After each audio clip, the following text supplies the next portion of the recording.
Hi guys, it's Victoria and today I'm going to do a video all about the beginner's guide to foundation. And to me, foundation is the most important part of your makeup because it's basically the blank canvas for applying all of your makeup. So when you're looking to buy a foundation, either drugstore or from Sephora or Ulta, you definitely want to know what you're getting and you want to make sure that it's a good product and that it will work good with your skin type and match.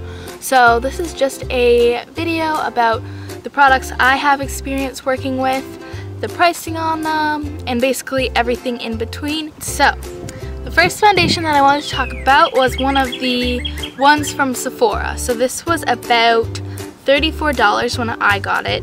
I did get this a while ago, so the price either went up or down. I'm not really sure the exact price, but it is a little bit more pricey for a foundation. So this foundation I have here is the Naked Skin by Urban Decay Weightless Ultra Definition Liquid Makeup. And mine is in the shade 3.5, which was very dark for my skin tone. So if you're more fair than me, definitely get matched and get put in a lighter tone than 3.5. But basically, this is what the packaging looks like. And I really like the pump on this. I know it is a little bit messy, but the pump worked. It's worked well for a while. So basically the pros of this foundation, I thought that it had really good coverage. If I had some blemishes like up here or even on my nose, it covered it really well.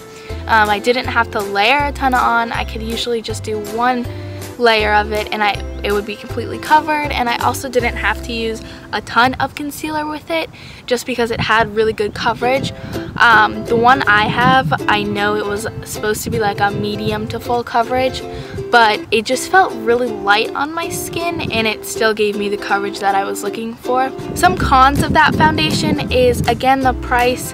I don't think it is worth even in the $30 range because it really clung to my dry spots. In the winter, if you guys are from anywhere cold, you know how it is to have dry skin, and this foundation just made it more obvious that my face wasn't moisturized, and I just feel like it should have just made a smooth and clear face and making it look flawless like the foundation should. Other than that, I don't have much to say about it. I wouldn't recommend it to someone with dry skin. If you have more oily skin, maybe it'll work better with your skin. But also make sure you get matched with the right tone because as you guys can see right here, it is very orange based and I have more of a yellow base in my skin. So that also didn't really work for me. Next we have another drugstore foundation, and I'm sure you guys have heard of this. This is all over YouTube. This is the L'Oreal Paris Demi Matte Infallible 24-hour foundation, and it looks like this. And I have the Demi Matte one, as I said, medium coverage and air light. My skin is very oily to combination skin, with the occasional dry spot, as I said, and this just works wonders with it. The shading of it was awesome. It matched my skin perfectly, and as you guys, I don't know if I'll insert a picture here. I had self-tanned my face and it was a bit orange, and then when I removed the self-tan, my skin was kind of a normal tone again, and this foundation just matched to it. It just looked really good with either skin tone, and I blended really well and I just really liked it. And as for the finish, I do have it set with a powder because it does get a little bit dewy, which is alright, but the powder I use just makes it completely matte. And the 24-hour foundation is definitely true. Here goes the wind. I've been at school all day, I've been running around, I've been sweating, and this is still completely on for the most part. I mean, after school it was, when I saw myself in the mirror. It was completely covered, everything stayed on. The coverage on these is incredible.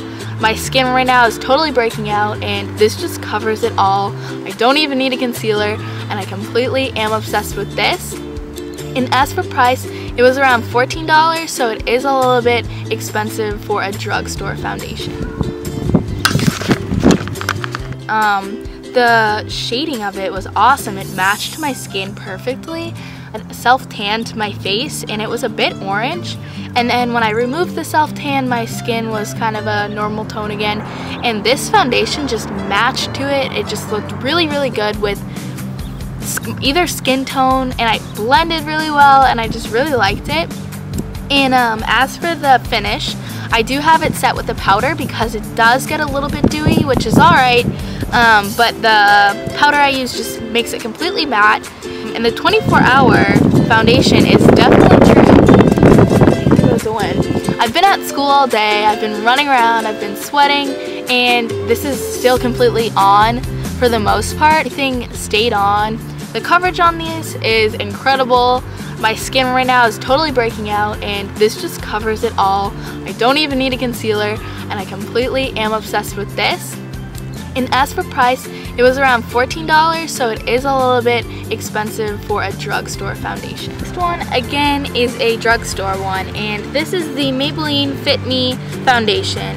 And this was really popular for a while, and I got this in the summer because it had SPF 18, and I was always outside at the lake, like just outside in the sun, and I really liked it for the sunscreen in it. One thing I didn't like about this was the packaging of it. As you can see, there's no pump, so it just kind of spills out, and I wasn't really good with like managing the product. The foundation just kind of spills out, and you can't really control the amount of product that you're using, so that sometimes led me to have a cake face because I was putting too much on my brush, too much on my beauty blender, or too much on my hand. As for the finish of it, it's kind of just like a dewy finish, and I always set it with my Fit Me powder, and that combination was really good together. The color, it was alright. I mean, it didn't blend very well. It kind of just got painted on my face, and I just tried to blend it down my neck. So I made it work, but it doesn't blend the best. So if you're kind of getting tanner in the spring or the summer, I'm filming. Do you want to say hi to my video? Cheeky V! Hello. Cheeky V! Hello. As I was saying, this foundation basically is the bare minimum. It has alright coverage. If you're a beginner, maybe this would work for you, but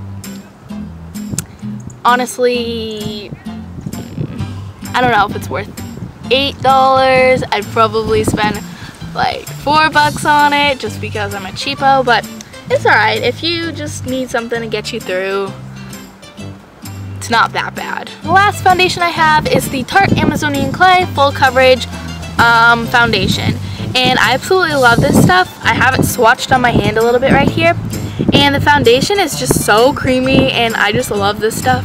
It just feels like it's silk going on your skin, and it's a little bit thicker. I had some on my finger. It's a little bit thicker, but when you apply it, it feels like you're applying almost like maybe a tinted moisturizer to your face. It feels so thin, and it just feels awesome on your face. As for coverage, it is a full coverage foundation, so it completely covered all my zits, all my red spots, everything, and I really liked it for that. And also the finish of it was a little bit dewy. It was again like a Demi matte finish, but I I set it with my powder, and it just worked really well for me. So if you're just getting into makeup, or you've been into makeup for a while and you're looking for something with more coverage, but you still want to feel like your face is clear and like you can breathe and it's not cakey, definitely invest in this. I believe, I want to say this is $35. Here comes the wind. Anyways, I would definitely repurchase this, and the wind is roaring at me, and I love this stuff. In conclusion, definitely try it out if you ever get the chance. It's thebomb.com.